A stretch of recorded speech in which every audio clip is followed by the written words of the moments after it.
Chapter 18. Conclusion. The Perfection of Renunciation. Text 54. Brahma bhutak prasannatma nashochati nakangshati samak sarveshu bhuteshu madbhakting labate param.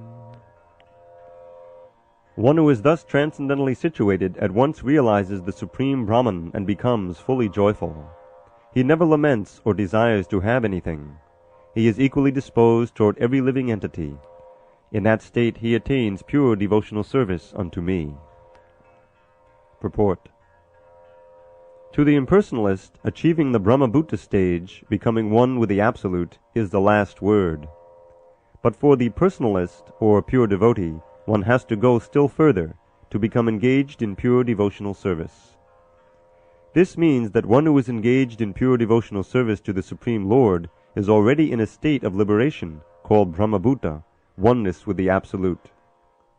Without being one with the Supreme, the Absolute, one cannot render service unto him. In the Absolute conception, there is no difference between the served and the servitor, yet the distinction is there in a higher spiritual sense. In the material concept of life, when one works for sense gratification, there is misery, but in the Absolute world, when one is engaged in pure devotional service, there is no misery. The devotee in Krishna consciousness has nothing for which to lament or desire.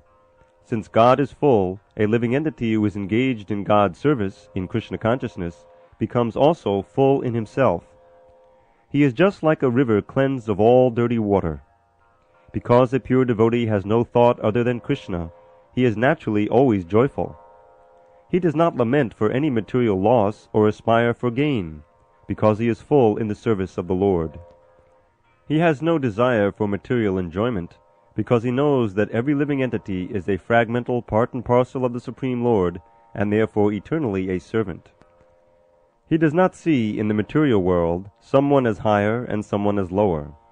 Higher and lower positions are ephemeral, and a devotee has nothing to do with ephemeral appearances or disappearances. For him, stone and gold are of equal value. This is the Brahma-bhuta stage, and this stage is attained very easily by the pure devotee. In that stage of existence, the idea of becoming one with the Supreme Brahman and annihilating one's individuality becomes hellish. The idea of attaining the heavenly kingdom becomes phantasmagoria, and the senses are like serpents' teeth that are broken. As there is no fear of a serpent with broken teeth, there is no fear from the senses when they are automatically controlled. The world is miserable for the materially infected person, but for a devotee the entire world is as good as Vaikuntha, or the spiritual sky. The highest personality in this material universe is no more significant than an ant for a devotee. Such a stage can be achieved by the mercy of Lord Chaitanya, who preached pure devotional service in this age.